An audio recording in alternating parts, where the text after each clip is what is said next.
In the quiet English town of Hexham, just outside Newcastle, something impossible happened that would challenge everything we thought we knew about life, death, and the human soul.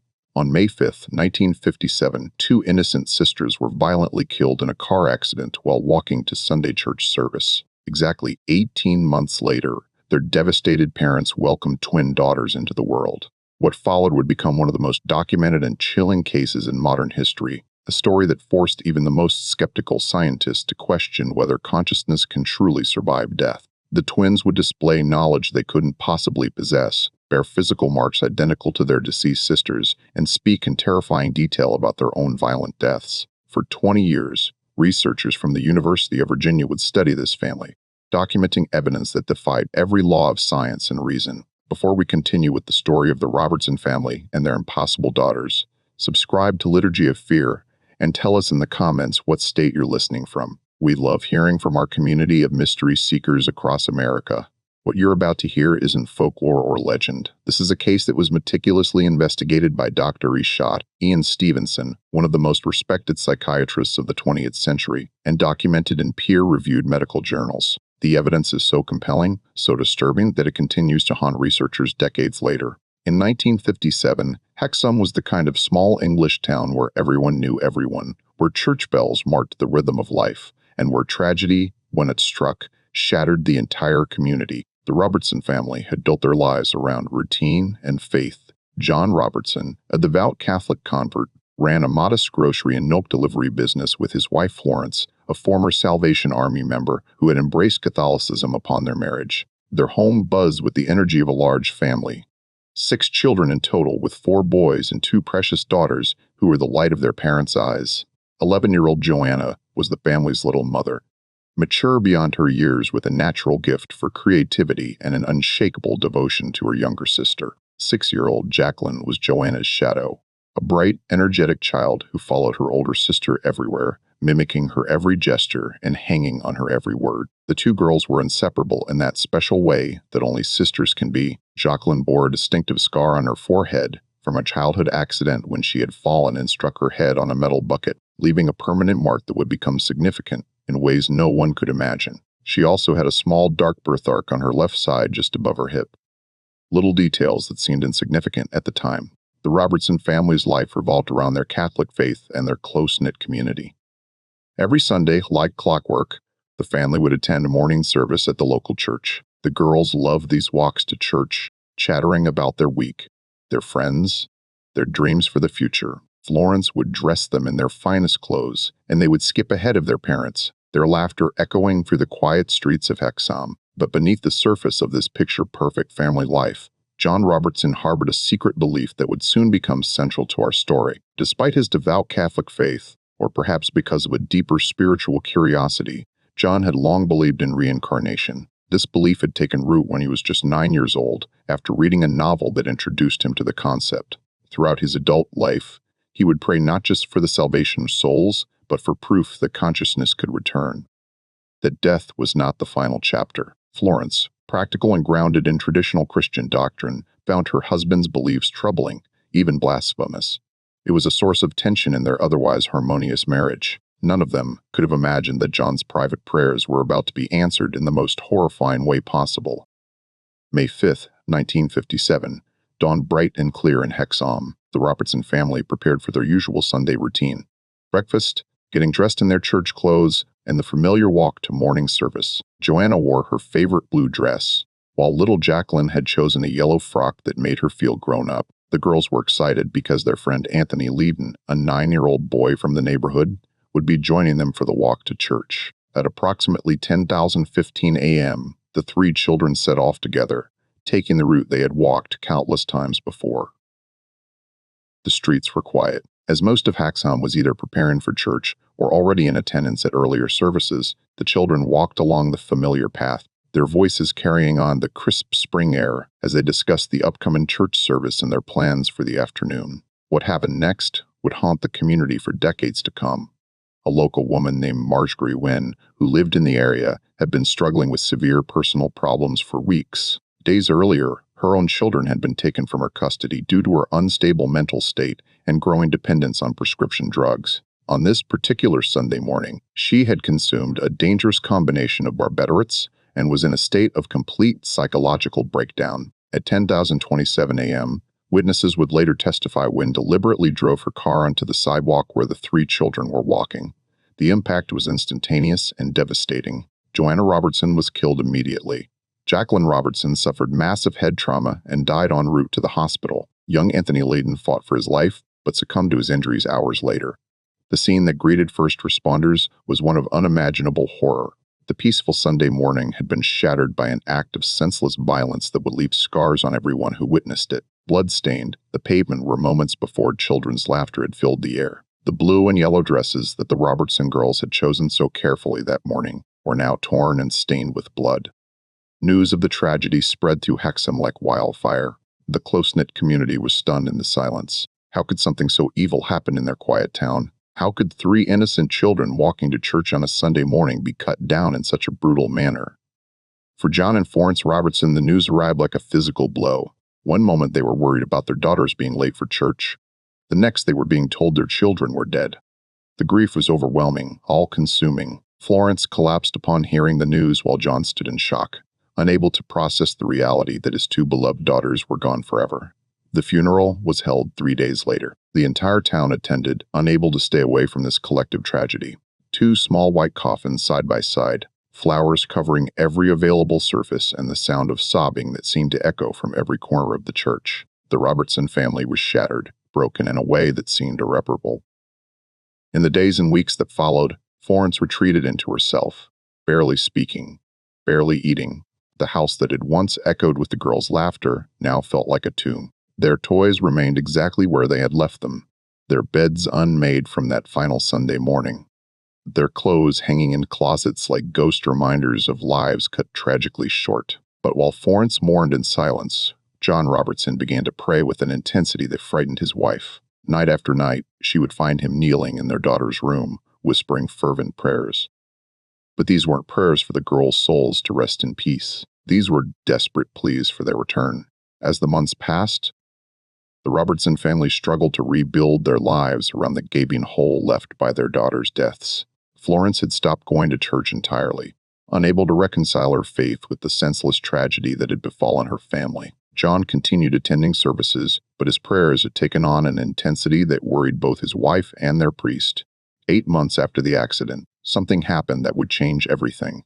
Florence discovered she was pregnant. The news should have brought joy to the grieving family, but instead it unleashed a storm of emotions and beliefs that threatened to tear the Robertson marriage apart. While Florence saw the pregnancy as a blessing, a chance for new life to heal their wounded family, John became convinced of something that terrified his wife. He was certain that Florence would give birth to twins. More than that, he was absolutely convinced that their dead daughters would return to them through reincarnation. "They're coming back to us, Florence," John would whisper to his wife as she lay in bed at night. "I can feel them." Joanna and Jacqueline are coming home. Florence was horrified by her husband's certainty. As a devout Catholic, she knew that belief in reincarnation was considered heretical. The very suggestion that souls could return to earth in new bodies went against everything the church taught about death and salvation. She begged John to stop talking about such things, warned him that he was risking his immortal soul with such blasphemous thoughts, but John's conviction only grew stronger as the pregnancy progressed. He claimed to feel the presence of his daughters in the house, particularly in their old bedroom. He would spend hours sitting in their room, talking to them as if they were still alive, telling them about the new life growing in their mother's womb. The pregnancy itself seemed normal enough. Florence's doctor, Dr. Margaret Thornton, conducted regular checkups and assured the couple that everything was progressing well. During multiple examinations, Dr. Thornton detected only one heartbeat, one fetus. There was no indication of a multiple birth. But John remained adamant. "There will be two," he insisted to anyone who would listen. "My daughters are returning together just as they left together." The tension in the Robertson household became unbearable. Florence found herself caught between grief for her lost children and fear for her husband's sanity. She confided in close friends that she was considering leaving John, that his obsession with reincarnation was destroying what remained of their family. The very mention of the word twins would send her into tears of frustration and fear. As her due date approached, Florence's anxiety reached a breaking point. She was terrified not just of the physical demands of childbirth, but of what her husband expected from this pregnancy.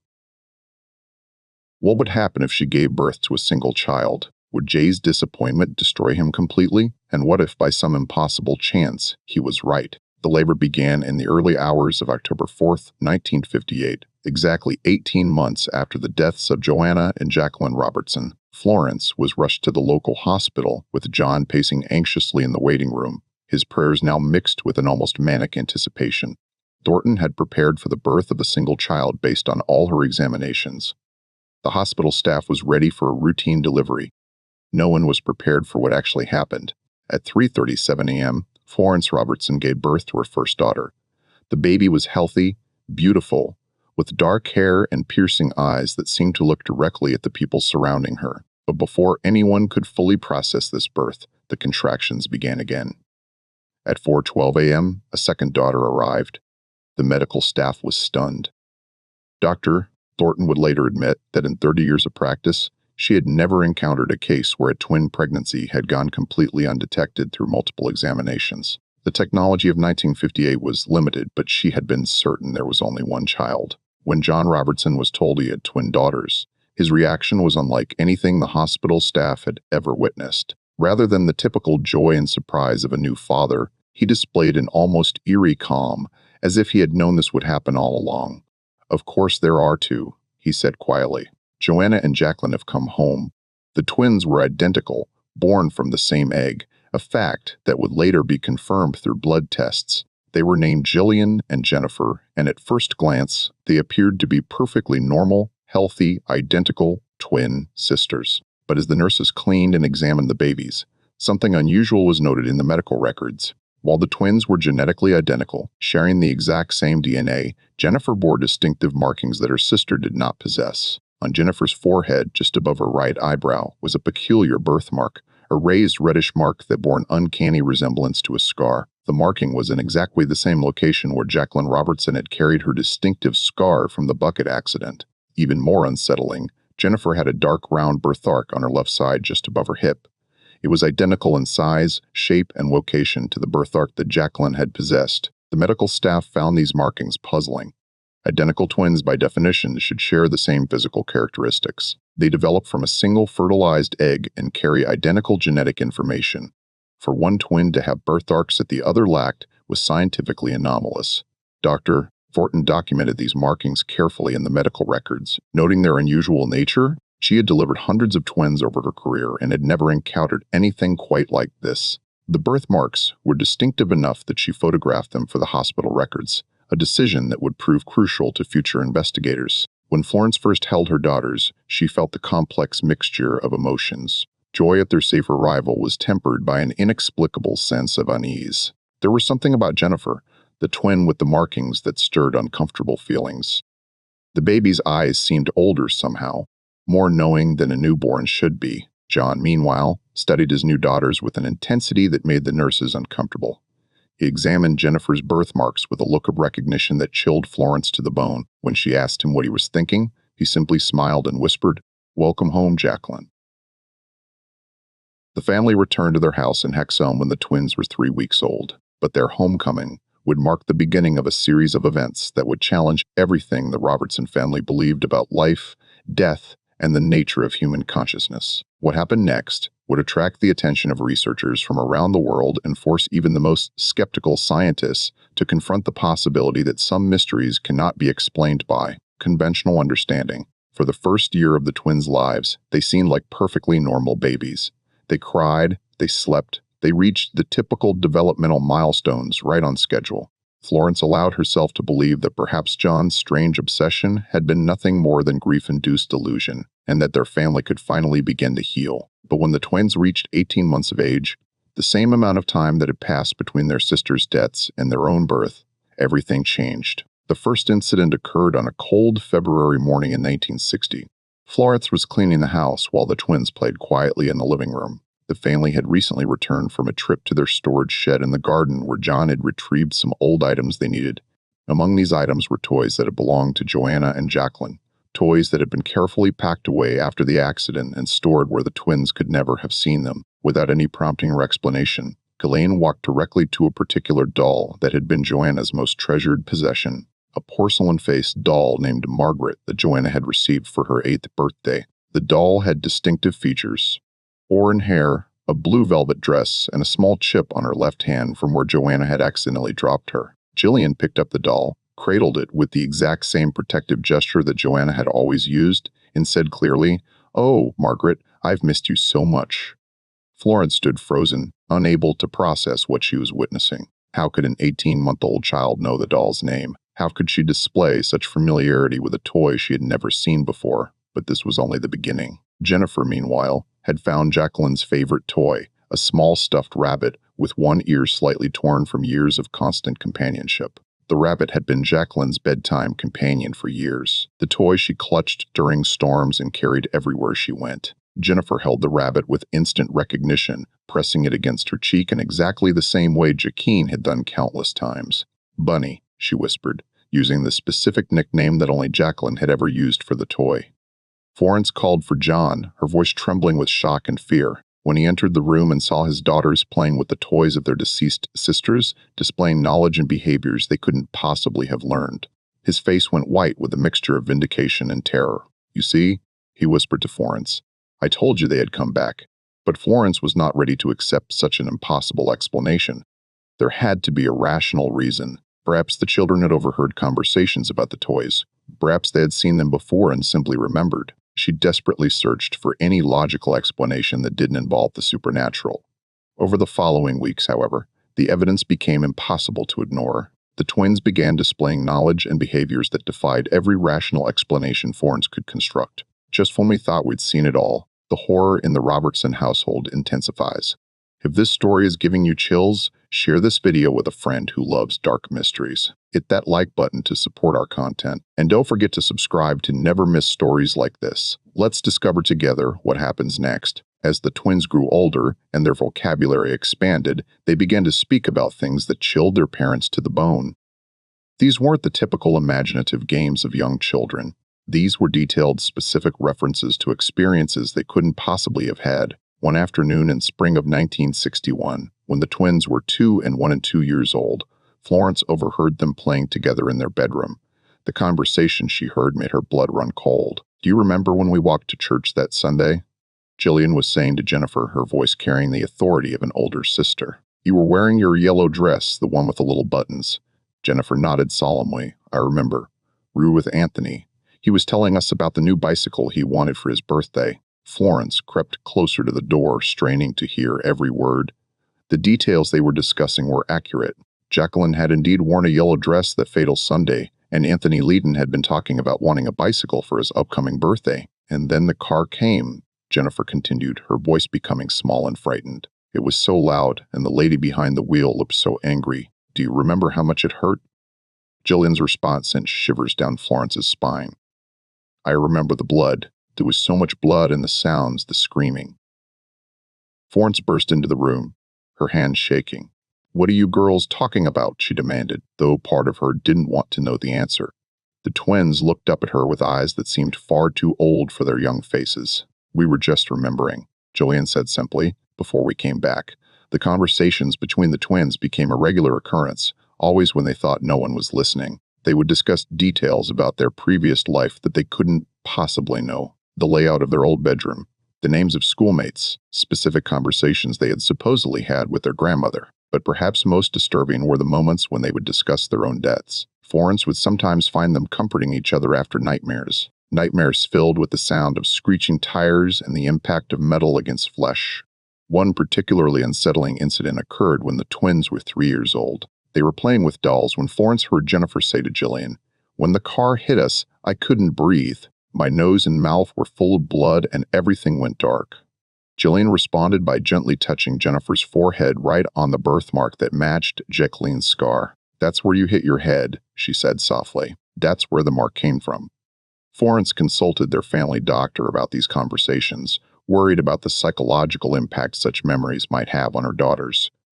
Dr. Jerians, Thornton was puzzled, but suggested that children often have vivid imaginations and might be picking up details from overheard adult conversations. But Florence knew this explanation didn't account for the specificity of their knowledge or for the emotional weight behind their words. These weren't the products of childish imagination. They carried the gravity of actual memory. The most chilling moment came when Jennifer, at age 3.5, pointed to her birthmark during bath time and said matter-of-factly, "This is where I got hurt when I fell in the bucket. It never stopped hurting. Even after I died, Florence's skepticism was crumbling. The evidence was becoming too overwhelming, too specific, too emotionally authentic to dismiss as coincidence or imagination. Word of the Robertson twins had begun to spread beyond their small community. Local newspapers picked up the story, and it wasn't long before it reached the attention of the international research community. In 1963, Dr. Ian Stevenson, a psychiatrist from the University of Virginia, contacted the Robertson family about studying their case.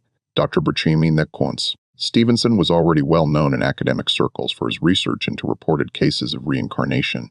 Though his work was often met with skepticism from mainstream science, he had been documenting cases of children who claimed to remember previous lives, traveling around the world to interview families and gather evidence. When Dr.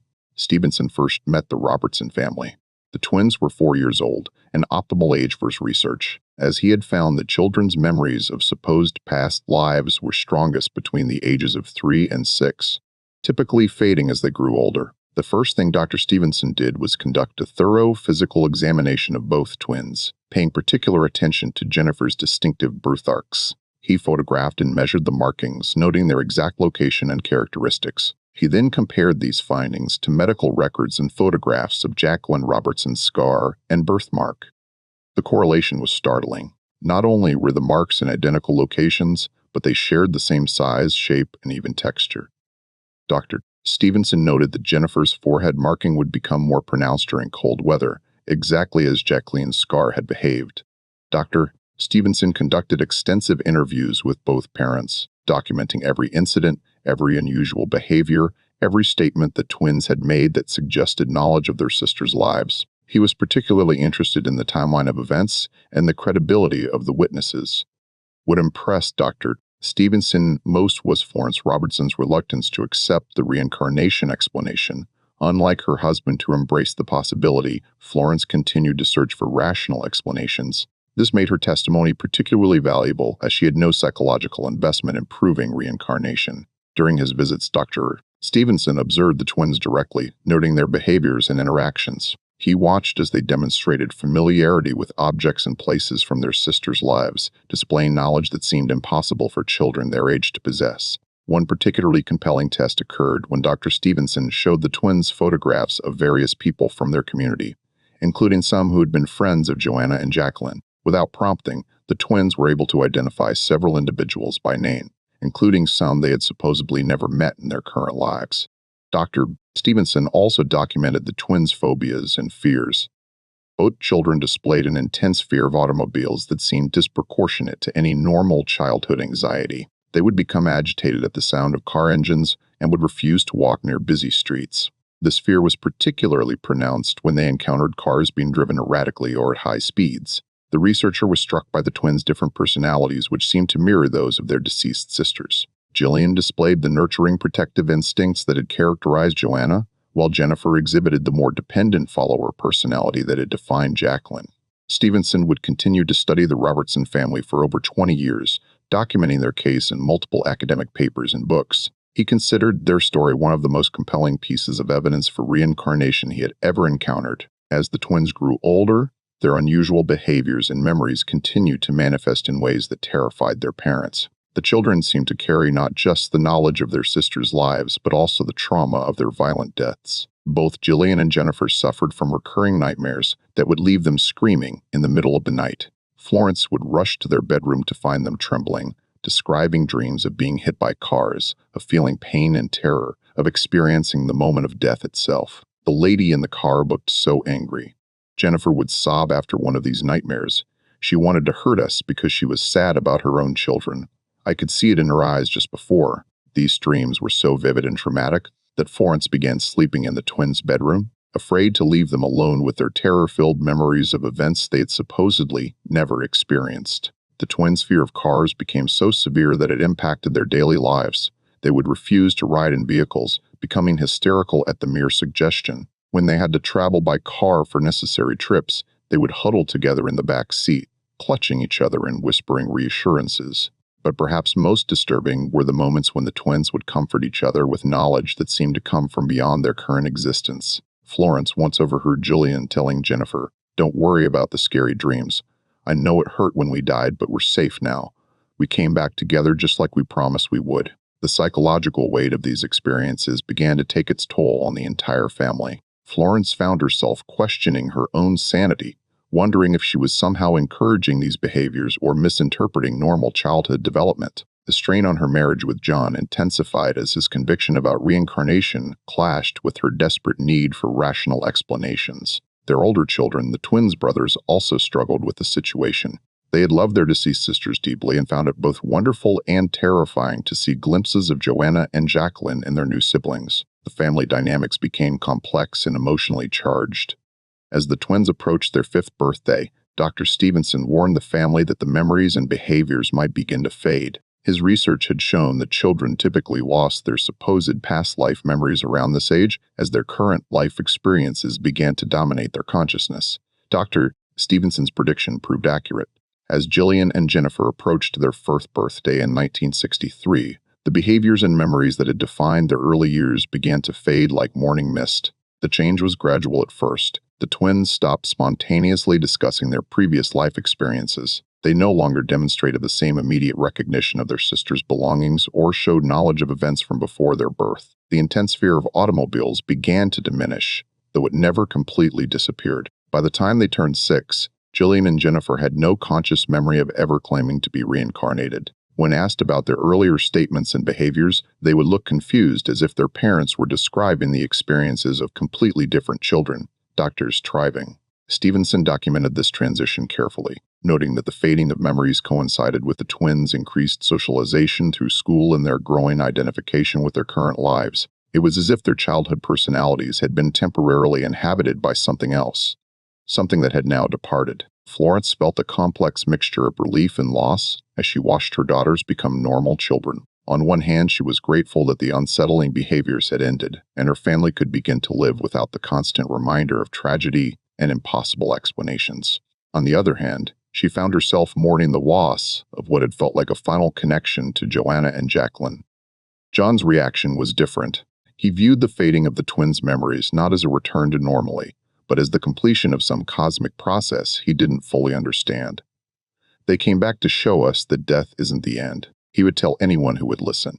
"And now they've moved on to live their own lives." The twins grew up normally after this transition, excelling in school and developing their own distinct personalities and interests. They maintained a close relationship throughout their childhood and adolescence, but it was the normal bond of sisters, not the otherworldly connection they had seemed to share in their early years. Dr. Stevenson continued to check in with the family periodically, documenting the twins' development and the long-term impact of their early experiences. When he met with Jillian and Jennifer as adults in their 20s, they had no memory of their supposed past life experiences and were somewhat skeptical about the whole concept of reincarnation. However, there was one final unsettling development that occurred when Jillian was 23 years old. In 1981, she began experiencing what she described as inner visions, vivid mental images of playing in a garden with her brothers as a young child. She could describe in perfect detail a house with orchards and specific landscape features.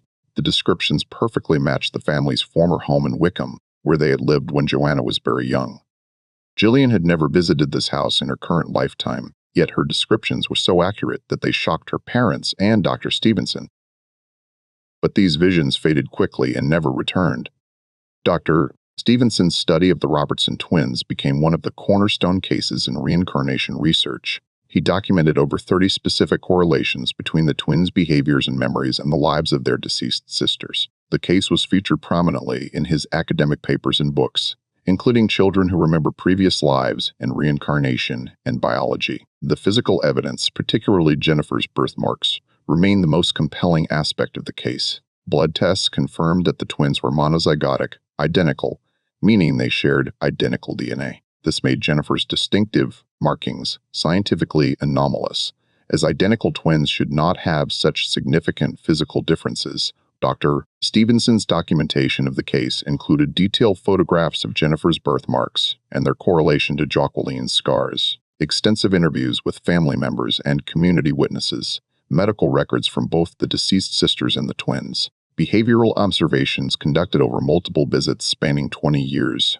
testimony from independent witnesses who observed the twins' unusual knowledge and behaviors. The case attracted both supporters and critics within the scientific community. Skeptics argued that the parents, particularly John, with a strong belief in reincarnation, might have unconsciously influenced the twins' behaviors through suggestion or selective interpretation of normal childhood development. However, supporters pointed to several factors that seemed to argue against this explanation. Florence Robertson's initial skepticism and resistance to the reincarnation interpretation, the specificity and accuracy of the twins' knowledge about events they couldn't have learned through normal means, the physical birthmarks that matched the deceased sister's scars, the consistent pattern of behaviors observed by independent witnesses.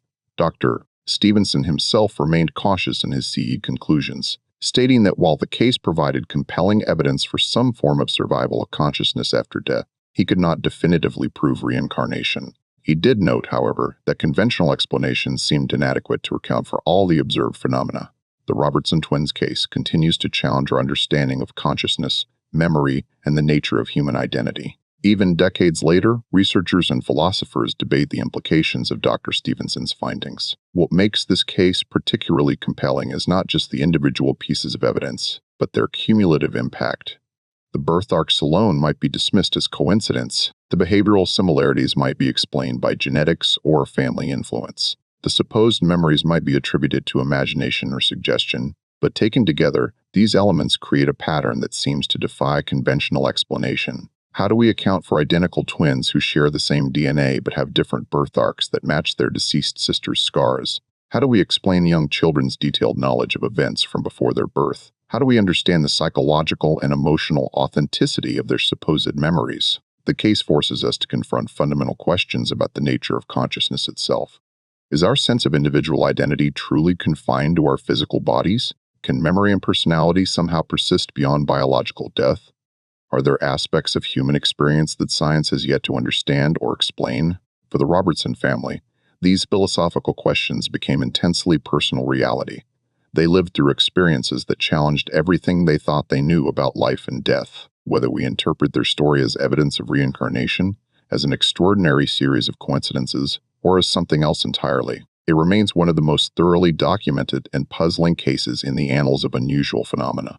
Florence Robertson, who died in 1979, never fully resolved her feelings about what her family had experienced. In her final years, she would tell interviewers that while she still struggled with the theological implications of reincarnation, she could not deny what she had witnessed with her own eyes. John Robertson, who passed away in 1985, maintained until his death that his daughters had indeed returned to him through reincarnation. He viewed their brief time showing memories of their past lives as a gift, a confirmation that love transcends death, and that families can be reunited across the boundaries of mortality. Today, Jillian and Jennifer Robertson live quiet, normal lives as adults. They have families of their own, careers, and the typical concerns of middle-aged women. They remember nothing of their early years when they seem to carry the memories and personalities of their deceased sisters, but their story continues to resonate with researchers, believers, and skeptics alike. Dr. Stevenson's documentation of their case remains one of the most detailed studies ever conducted into alleged reincarnation phenomena. The University of Virginia's Division of Perceptual Studies, which Dr. Stevenson founded, continues to investigate similar cases around the world. The Robertson twins case stands as a testament to the mystery that still surrounds human consciousness and the possibility that death may not be the absolute end we assume it to be. Whether we view their story as compelling evidence for reincarnation, as a fascinating psychological phenomenon, or as an elaborate series of coincidences, it challenges us to keep our minds open to possibilities that extend beyond our current scientific understanding. But there's one more piece to this puzzle that Dr. Stevenson discovered during his decades of research, something that makes the Robertson case even more extraordinary and terrifying than we've yet revealed. In 1978, when the twins were 20 years old, Dr. Manzroverf Stevenson arranged for comprehensive blood tests to definitively establish their genetic relationship. The results confirmed what had been suspected all along. Jillian and Jennifer were indeed monozygotic twins, sharing identical DNA from a single fertilized egg. This finding was crucial because it made Jennifer's birthmark scientifically impossible according to conventional understanding. Identical twins, by definition, should share the same genetic blueprint and therefore the same physical characteristics. The presence of distinctive marks on only one twin suggested something beyond normal biological development. But Dr. Stevenson's investigation revealed something even more unsettling. Through painstaking research into medical records and family histories, he discovered that similar birthmark anomalies appeared in approximately 35% of the reincarnation cases he studied, children bearing marks that corresponded exactly to wounds or scars from their supposed previous incarnations. This pattern suggested that whatever phenomenon was occurring wasn't limited to the Robertson family. Around the world, in cultures both believing and skeptical of reincarnation, similar cases were being documented. Children bearing the physical marks of strangers who had died before their birth, carrying memories of lives they had never lived, displaying knowledge they could never have acquired through conventional means. The implications were staggering. If these cases represented genuine phenomena, rather than elaborate coincidences, they suggested that human consciousness might operate according to laws that science had yet to discover or understand. Perhaps even more disturbing than the twins' own experiences was what Dr. Stevenson discovered about the community of Hexham itself. During his investigation, he interviewed dozens of residents who had witnessed the twins' unusual behaviors firsthand. What emerged was a pattern of collective fear and deliberate silence. Many community members admitted that they had observed the twins demonstrating impossible knowledge about their deceased sisters, but had been too frightened to discuss it openly. Some described feeling spooked or unnatural when around the children during their early years, as if they were in the presence of something that defied natural order. Mrs. Eleanor Hartwell, the twins' former nursery school teacher, eventually confided to Dr. Stevenson about incidents that had occurred in her classroom. She described how Jennifer, at age 3, had drawn detailed pictures of the car accident that killed her sisters, pictures that included accurate details about the vehicle, the location, and even the expression on the driver's face. Mrs. Wardno Hartwell had been so disturbed by these drawings that she had destroyed them and never mentioned them to the twins' parents. "I didn't want to add to their burden," she told Dr. Stevenson years later. But those drawings, they were drawn by someone who had been there, someone who had seen what happened. How could a 3-year-old child know those things? The local postman, William Davies, reported that during his deliveries to the Robertson home, he had sometimes overheard the twins having conversations about people in the community who had died before the children were born. They would discuss these deceased individuals as if they had known them personally, referring to private details about their lives that weren't common knowledge. Dr. Stevenson realized that the Robertson twins' case wasn't just about 2 extraordinary children. It was about an entire community that had collectively witnessed something that challenged their understanding of reality. The silence that surrounded their experiences wasn't just skepticism, it was fear. As Dr. Stevenson's research progressed, he began to understand the psychological toll that the twins' experiences had taken on the entire Robertson family. The phenomenon that John had prayed for and welcomed as a blessing had become a source of ongoing trauma and disruption. Florence Robertson's health had deteriorated significantly during the twins' early years. She suffered from chronic insomnia, anxiety attacks, and periods of deep depression. Medical records showed that she had been prescribed various medications for stress-related conditions, though she rarely discussed the true source of her distress with her distress. "How do you explain to a physician that your children remember being murdered?" She once asked Dr. Stevenson during an interview. "How do you describe the feeling of watching your dead daughters looking at you through the eyes of their sisters?" The twins' older brothers also struggled with the situation. They had loved Joanna and Jacqueline deeply, and seeing glimpses of their personalities in the twins created a confusing mixture of joy and grief. Some of the boys reported having nightmares about their deceased sisters, dreams where they were told that death wasn't permanent and that anyone could return. John Robertson, despite his satisfaction at having his beliefs validated, also paid a psychological price. Friends and neighbors began to avoid him, viewing his certainty about reincarnation as evidence of mental instability. His business suffered as customers felt uncomfortable around him. The Catholic Church eventually asked him to stop attending services after he repeatedly contradicted church doctrine during discussions about death and salvation. "I got what I prayed for," John told Dr. Stevenson in 1982, 3 years before his death. But I never realized that proof would be so terrifying to live with. One aspect of the case that Dr. Stevenson found particularly compelling was the medical impossibility of Jennifer's birthmarks appearing on only one of 2 identical twins. He consulted with geneticists, dermatologists, and embryologists seeking any conventional explanation for this phenomenon. Dr. Margaret Fitzgerald, a leading geneticist at Cambridge University, examined Dr. Stevenson's documentation and photographs. Her conclusion was unequivocal. Given that these twins are monozygotic, sharing identical DNA, the presence of distinctive birthmarks in only one child is medically unexplainable using our current understanding of human development. The birthmarks themselves defied normal patterns.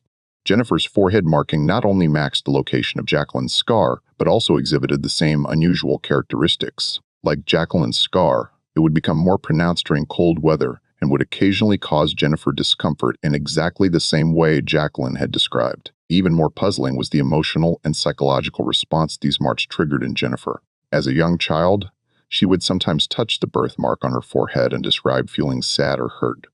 Though she couldn't explain why, she would tell her parents that the mark remembered being hurt, using language that suggested the birthmark itself carried some form of memory. Stevenson documented 14 other cases in his research where children bore birthmarks or birth defects that corresponded to injuries sustained by individuals who had died before the children's birth. In every case, the marks appeared in exactly the same location and exhibited similar characteristics to the original wounds. This pattern suggested to Dr. Stevenson that whatever mechanism might be responsible for reincarnation, it somehow retained not just memories and personality traits, but also physical imprints of traumatic experiences. The implications were staggering. If consciousness could survive death and return in a new body, it apparently carried with it the scars of its previous existence. Despite his reputation as a leading researcher in reincarnation phenomena, Dr. Stevenson himself struggled with the implications of the Robertson case. His private journals made available after his death in 2007 reveal a man torn between scientific skepticism and the weight of evidence he had accumulated. "I cannot honestly say that I believe in reincarnation in the traditional sense," he wrote in 1979. "But I also cannot deny what I have documented. The Robertson twins, along with hundreds of other cases I have studied, present evidence that demands an explanation. If not reincarnation, then what?" Dr. Stevenson considered various alternative explanations for the phenomena he observed. Could telepathy or psychic phenomena account for the children's knowledge? Could some form of genetic memory explain their behaviors? Could unconscious suggestion from family members create such elaborate and consistent patterns? Each potential explanation had serious limitations. Telepathy couldn't account for physical birthmarks. Genetic memory couldn't explain knowledge of specific events and conversations. Suggestion couldn't produce the emotional authenticity and spontaneity of the children's responses. In his final years, Dr. Stevenson began to focus less on proving reincarnation and more on documenting anomalous phenomena that challenge conventional understanding of consciousness and memory. The Robertson case remains central to his work because it combines so many different types of evidence: physical, behavioral, emotional, and testimonial. Science advances by acknowledging what we cannot yet explain, he wrote in his last paper on the Robertson twins. These children have shown us that there are aspects of human experience that our current paradigms cannot accommodate. Whether we call it reincarnation or something else entirely, we must remain open to the possibility that consciousness operates according to laws we have yet to discover. The story of the Robertson twins continues to influence research into consciousness and survival after death. The University of Virginia's Division of Perceptual Studies, now directed by Dr.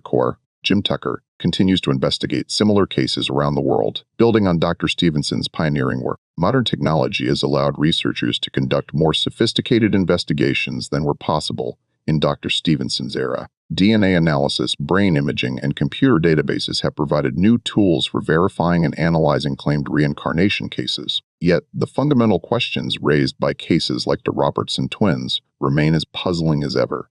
The twins themselves, now in their 60s, rarely discuss their early experiences. They have requested privacy and have declined most interview requests in recent decades. However, in a rare statement given to researchers in 2010, Gillian acknowledged that while she has no conscious memory of claiming to be reincarnated, she cannot dismiss the extensive documentation of her childhood behaviors. "I don't remember saying or doing those things," she said, "but I trust that my parents and Dr. Stevenson were honest in their reporting.